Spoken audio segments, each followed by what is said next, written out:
वैराग्य। मनोवांछित सुख भोगते हुए मनुष्य यदि सत्य के प्रति अंधा भी हो जाए तो भी उसके मन में ये प्रश्न उठ सकता है कि ये सब भोगने वाला मैं कौन हूं। यही सत्य के साक्षात्कार की पहली सीढ़ी है। कटीली झाड़ियों से भरे मैदान पर से नंगे पैर नहीं चला जाता। उस पर से चलने के लिए या तो पूरे मैदान को चमड़े से ढक देना होगा या फिर पैरों में चमड़े के जूते चढ़ाने होंगे। समूचे मैदान को चमड़े से मढ़ना असंभव है, अतः पैरों में जूते पहनना ही उपयुक्त है। इसी तरह इस वासनापूर्ण संसार में असंख्य काम वासनाओं की पीड़ा से छुटकारा पाना हो तो या तो सभी वासनाओं की पूर्ति हो जानी चाहिए या फिर सभी का त्याग हो जाना चाहिए। परंतु वासनाओं की पूर्ति होना कभी संभव नहीं, क्योंकि एक वासना को पूरी करो तो दूसरी वासना आ खड़ी होती है। इसलिए ज्ञान, विचार और संतोष के द्वारा वासनाओं का त्याग करना ही उपयुक्त है। दाद को खुजलाते समय तो आराम मालूम होता है, पर बाद में उस जगह असह्य जलन होने लगती है। संसार के भोग भी ऐसे ही हैं। शुरू शुरू में तो वे बड़े ही सुखप्रद मालूम होते हैं, परंतु बाद में उनका परिणाम अत्यंत भयंकर और दुखमय होता है। एक चील की चोंच में एक मछली पकड़े हुए उड़ते देख सैकड़ों कौवे और चील उसका पीछा करने लगे तथा उसे टोंचते और काटते हुए उस मछली को छीनने की कोशिश करने लगे। वो चील जिधर जाती ये कौवे और चील भी चिल्लाते हुए उधर ही जाते। अंत में परेशान होकर उसने मछली फेंक दी। तुरंत ही दूसरी चील ने वो उठा ली। देखते ही देखते सभी कौवों और चीलों ने पहली चील को छोड़ दूसरी का पीछा करना शुरू किया। तब पहली चील निश्चिंत होकर एक पेड़ की डाली पर चुपचाप बैठ गई। उसकी इस शांत और निश्चिंत अवस्था को देख अवधूत ने उसे प्रणाम करते हुए कहा, तुम मेरे गुरु हो। तुमने मुझे सिखाया है कि संसार की वासनाओं और उपाधियों को छोड़ देने से ही शांति मिल सकती है, वरना महान विपत्तियां झेलनी पड़ती हैं। घोड़े की आंखों पर दोनों ओर से अंधोटी लगा देने पर ही वो सीधे रास्ते चलता है। उसी भांति संसारी मनुष्य के मन की बहिर्मुखी वृत्तियों को विवेक वैराग्य रूपी अंधोटी के द्वारा रोक देने पर ही वो कुमार्गों में न भटकते हुए सीधे ईश्वर के पथ पर अग्रसर हो सकता है। कागज पर अगर तेल लगा हो तो उस पर लिखा नहीं जा सकता। इसी तरह जीव के मन में यदि कामिनी कांचन रूपी तेल लग जाए तो उसके द्वारा साधना नहीं हो सकती। परंतु फिर जिस प्रकार उस तेल लगे हुए कागज को खड़िए से घिस लेने पर उस पर लिखा जा सकता है, उसी प्रकार कामनी कांचन रूपी तेल लगे हुए मन को त्याग रूपी खड़िए से घिस लिया जाए तो उसके द्वारा साधना की जा सकती है। एक प्रकार की विषैली मकड़ी होती है, वो यदि काट ले तो कोई दवा लगाने के पहले मंत्र के सहारे हल्दी या धुआं देते हुए उसका विष उतारना पड़ता है। उसके बाद ही दूसरी दवाइयों का असर हो पाता है, अन्यथा नहीं। इसी प्रकार जीव को यदि कामिनी कांचन रूपी विषैली मकड़ी काट ले तो पहले त्याग रूपी मंत्र से उसका जहर उतारना पड़ता है, तभी साधन भजन सफल हो पाता है। गंदे पानी में यदि तुम एक टुकड़ा फिटकरी डाल दो तो सारा मैल नीचे बैठकर पानी स्वच्छ हो जाता है। विवेक और वैराग्य मानो फिटकरी हैं। इन्हीं के द्वारा संसारी मनुष्य की विषयासक्ति दूर होकर वो शुद्ध बनता है। रेशम का कीड़ा जिस प्रकार अपने ही कोश में अपने आप फंस जाता है, उसी प्रकार संसारी जीव भी अपनी ही वासनाओं के जाल में आप अटक जाता है। फिर जैसे उस कीड़े से तितली बन जाने पर वो कोश को चीरकर बाहर उड़ जाती है, वैसे ही विवेक वैराग्य रूपी पंख आ जाने पर संसार में आबद्ध जीव भी उसमें से उड़ निकलता है। मन में विवेक वैराग्य के रहे बिना शास्त्र ग्रंथ पढ़ना वृथा है। विवेक वैराग्य के सिवा आध्यात्मिक उन्नति असंभव है।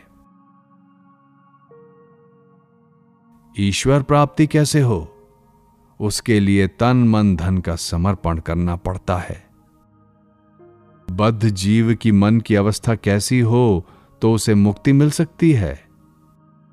ईश्वर की कृपा से यदि उसे तीव्र वैराग्य हो जाए तो कामिनी कांचन की आसक्ति से निस्तार हो सकता है। ये तीव्र वैराग्य किसे कहते हैं जानते हो? बनत बनत बन जाई, भगवान का नाम लो सब हो जाएगा। ये सब मंद वैराग्य के लक्षण हैं। जिसे तीव्र वैराग्य होता है उसके प्राण भगवान के लिए व्याकुल हो उठते हैं, जिस प्रकार मां के प्राण अपने बच्चे के लिए व्याकुल होते हैं। जिसे तीव्र वैराग्य होता है वो भगवान के सिवा और कुछ नहीं चाहता। संसार उसे कुएं जैसा प्रतीत होता है। उसे डर लगता है कि कहीं मैं डूब न जाऊं। आत्मियों को वो काले नाग की तरह देखता है। उनसे दूर भागने का मन होता है और भागता भी है। घर गृहस्थी का बंदोबस्त कर लूं फिर ईश्वर चिंतन करूंगा, ऐसा विचार वो नहीं करता। उसके भीतर तो बड़ी जिद होती है। भक्तगण भगवान के लिए सब कुछ क्यों छोड़ देते हैं? पतंग यदि एक बार प्रकाश को देख ले तो फिर अंधेरे में नहीं जाता। चींटी गुड़ में लिपटकर भले ही प्राण दे दे पर उसे नहीं छोड़ती। इसी प्रकार भक्त भी ईश्वर के लिए प्राणों की बाजी लगा देता है, परंतु दूसरी कोई चीज नहीं चाहता। जो परमहंस होता है, पूर्ण ज्ञानी होता है, वो मोची मेहतर की अवस्था से लेकर राजा महाराजा की अवस्था तक सब कुछ स्वयं भोग कर देखाता है। इसके सिवा ठीक ठीक वैराग्य कैसे आएगा? कामनी कांचन का त्याग हुए बिना ज्ञान नहीं होता। त्याग होने पर ही अज्ञान अविद्या का नाश होता है। आतशी कांच पर सूर्य की किरणें पड़ने पर उससे कितनी वस्तुएं जल जाती हैं, परंतु कमरे के भीतर जहां छाया है वहां आतशी कांच ले जाने पर यह नहीं हो पाता। इसके लिए घर छोड़कर बाहर निकलना पड़ता है। ज्ञानी एकाएक नहीं हो जाता, ठीक समय होने पर ही होता है। रोगी को तेज बुखार चढ़ा हो तो डॉक्टर उस समय कुनैन नहीं देता। वो जानता है कि इस समय उससे काम नहीं होगा। बुखार उतर जाने पर कुनैन या दूसरी दवा का असर होता है। मनुष्य जब तक संसार के भोगों में डूबा रहता है तब तक उस पर धर्मोपदेश का कोई परिणाम नहीं होता। कुछ समय तक उसे विषयों का भोग कर लेने दो। जब उसकी भोगासक्ति की मात्रा कुछ कम होगी तभी उस पर उपदेश का परिणाम होगा। उसके पहले कितना भी उपदेश दो, सब व्यर्थ ही होगा। छोटे बच्चे कमरे में अकेले गुड़िया लेकर निश्चिंत होकर अपनी ही धुन में खेलते रहते हैं, परंतु ज्यों ही वहां उनकी मां आ पहुंचती है कि वे गुड़िया छोड़कर मां मां करते हुए उसकी ओर दौड़ पड़ते हैं। इस समय तुम लोग भी धन मान यश आदि की गुड़िया लेकर संसार में मग्न होकर खेल रहे हो, किसी बात की चिंता नहीं है। परंतु यदि तुम आनंदमयी मां को एक बार भी देख पाओ तो फिर तुम्हें धन मान यश आदि नहीं भाएंगे। तुम सब कुछ छोड़कर उसी की ओर दौड़ पड़ोगे। वैराग्य कई प्रकार का है। संसार में दुख कष्ट पाकर एक प्रकार का वैराग्य आता है, परंतु संसार के सभी भोग सुख असार अनित्य हैं। इस बोध के कारण जो वैराग्य आता है वही यथार्थ वैराग्य है। किसी में यदि वो वैराग्य आ जाए तो सब कुछ रहते हुए भी उसके लिए कुछ नहीं है। वैराग्य के कितने प्रकार होते हैं? साधारणतः 2 प्रकार, तीव्र तथा मंद। तीव्र वैराग्य मानो रातों रात नहर खोदकर तालाब में पानी ले आने की तरह है। मंद वैराग्य कहता है होते होते हो जाएगा, कब होगा इसका कोई ठिकाना नहीं। एक आदमी बदन पर तेल मलकर नदी नहाने जा रहा था। जाते जाते राह में उसने सुना कि अमुक व्यक्ति सन्यासी बनने वाला है। कुछ दिनों से उसके लिए वो तैयारी कर रहा था। सुनते ही उसके मन में यह बोध उत्पन्न हुआ कि सन्यासी होना ही सार वस्तु है, और उसी क्षण उसी हालत में वो सन्यासी बनने के लिए चल पड़ा, फिर घर नहीं लौटा। इसी का नाम है तीव्र वैराग्य। सच्चिदानंद सागर में डूब जाओ, काम क्रोध रूपी मगरों से मत डरो। शरीर पर विवेक वैराग्य रूपी हल्दी लगाकर डुबकी लगाओ तो ये मगर तुम्हारे पास नहीं फटकेंगे। उद्यमशीलता। किसान लोग बैल खरीदने जाकर अच्छा बैल कैसे पहचानते हैं जानते हो? इस बारे में वे बड़े जानकार होते हैं। वे बैल की पूंछ पर हाथ लगाकर देखते हैं। जिस बैल में दम नहीं होता वो पूंछ पर हाथ लगाने से अंग ढीला कर जमीन में लेट जाता है, परंतु जो बैल फुर्तीला तेज होता है वो पूंछ को छूते ही चिढ़कर उछलने लगता है। किसान लोग ऐसे ही बैल को खरीदा करते हैं। जीवन में सफलता पानी हो तो अपने भीतर पुरुषार्थ रखना चाहिए। कई लोग ऐसे होते हैं जिनमें कोई दम ही नहीं होता, मानो दूध में भिगोया हुआ चिवड़ा हो, नरम और ठंडा, भीतर कोई जोर ही नहीं, उद्यम करने का सामर्थ्य नहीं, इच्छा शक्ति नहीं। ऐसे लोग जीवन में कभी सफल नहीं होते। बड़ी मछली पकड़नी हो तो मनुष्य को पानी में बंसी डालकर घंटों धीरज धरकर बैठे रहना पड़ता है, तब कहीं बड़ी मछली फंसती है। इसी तरह जो धैर्य के साथ साधन भजन करता रहता है उसे अंत में अवश्य ही भगवान का लाभ होता है। जो पुश्तैनी किसान होता है वो 12 वर्ष सूखा पड़ने पर भी खेती नहीं छोड़ता, पर जो आदमी हाल में ही खेती की ओर बढ़ा है वो 1 साल बारिश ना हो तो खेती करना छोड़ देता है। यथार्थ विश्वासी भक्त सारे जीवन में ईश्वर के दर्शन ना मिलने पर भी हताश होकर साधना नहीं छोड़ता। अगर तैरना सीखना हो तो पहले काफी दिनों तक पानी में हाथ पैर पटकते हुए प्रयत्न करना पड़ता है। एक ही बार में तैरना नहीं आ जाता। इसी प्रकार यदि ब्रह्म सागर में गोते लगाना हो तो पहले कई बार चढ़ना उतरना पड़ता है, एक ही बार में नहीं होता। बछड़ा 20 बार गिरता और उठता है, तब कहीं ठीक खड़े होना सीखता है। साधना में भी अनेक बार गिरना और उठना पड़ता है, तब जाकर सिद्धि मिलती है। 2 साधक रात्रि के समय शमशान में जाकर शव साधना करने बैठे। उनमें से एक पहले प्रहर में ही सामने उपस्थित होने वाले भीषण दृश्यों को देखकर मारे डर के पागल हो गया, परंतु दूसरे साधक को अंतिम प्रहर में जगदंबा के दर्शन हुए। तब उसने देवी से पूछा, मां, भला वो पागल क्यों हो गया? बच्चा, इसके पहले कितने जन्मों में कितने ही बार तू भी इस तरह पागल हो चुका है, तब कहीं आज तुझे मेरे दर्शन हुए हैं। प्रश्न: कभी कभी कुछ समय के लिए मन में कैसा उच्च भाव आता है, परंतु वो अधिक समय तक टिकता नहीं, ऐसा क्यों होता है? बांस की आग जल्दी बुझ जाती है, उसे फूंक फूंक कर प्रज्वलित रखना पड़ता है। मन में उच्च भाव जागृत रखने के लिए निरंतर साधना करनी पड़ती है। घड़े में पानी भरकर छींके पर टांग दो तो कुछ ही दिनों में पानी सूख जाता है, परंतु घड़े को यदि गंगा में डुबोए रखो तो पानी कभी नहीं सूखता।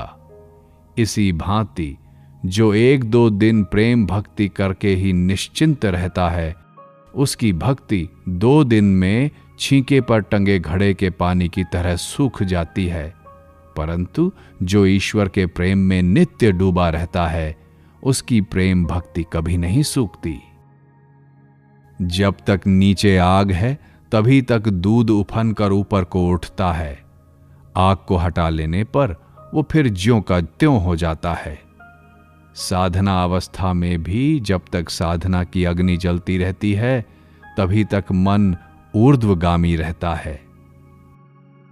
मनुष्य के भीतर भगवत भाव कब तक बना रहता है?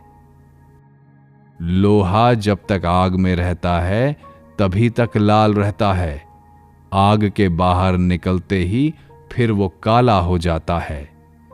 इसी तरह मनुष्य जब तक भगवान के साथ युक्त रहता है, तभी तक उसमें भगवत भाव बना रहता है। साधना: छिछले तालाब का पानी पीना हो तो उसे खलबला कर ऊपर से धीरे धीरे पानी लेना चाहिए।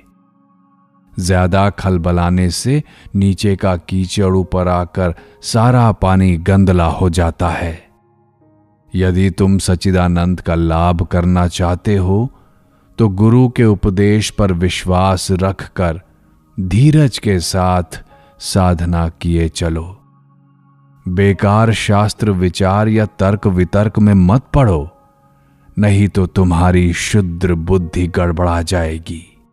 यदु मलिक का मकान कहाँ है, बगीचा कहाँ है, उसके पास कितनी धन संपत्ति है, इन सब बातों की खोज खबर बहुत लोग किया करते हैं, परंतु प्रत्यक्ष यदु मलिक को देखने या उसके निकट जाकर बातचीत करने का कष्ट कितने लोग उठाते हैं। शास्त्र चर्चा, धर्म संबंधी चर्चा तो बहुत लोग करते हैं, परंतु इनमें से कितने लोग ईश्वर के दर्शन करने की इच्छा रखते हैं या उनके निकट जाने के लिए परिश्रम करते हैं। तुम जो वस्तु प्राप्त करना चाहते हो उसके अनुरूप साधना करो, नहीं तो कैसे होगा। दूध में मक्खन है ऐसा कहकर सिर्फ चिल्लाने से मक्खन नहीं मिल जाएगा। यदि मक्खन चाहते हो तो दूध का दही जमाओ, उसे अच्छी तरह मथो, तभी मक्खन निकलेगा। इसी तरह यदि तुम ईश्वर दर्शन करना चाहते हो तो साधना करो, तभी उनके दर्शन पाओगे। ईश्वर ईश्वर कहकर सिर्फ शोरगुल मचाने से क्या फायदा। यदि राजा से मिलना हो तो उसके महल में जाकर 7 ड्योढ़ियों को पार करना होगा, परंतु यदि पहले ही ड्योढ़ी पार करके कोई कहे राजा कहाँ है तो कैसे होगा। 7 ड्योढ़ियों को पार करने के बाद ही न राजा दिखाई देंगे। कर्म चाहिए तभी ईश्वर दर्शन होते हैं।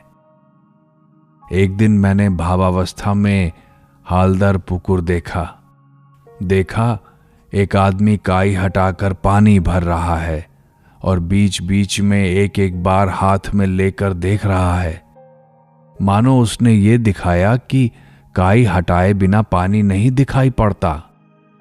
कर्म किए बिना भक्ति नहीं होती, ईश्वर दर्शन नहीं होता।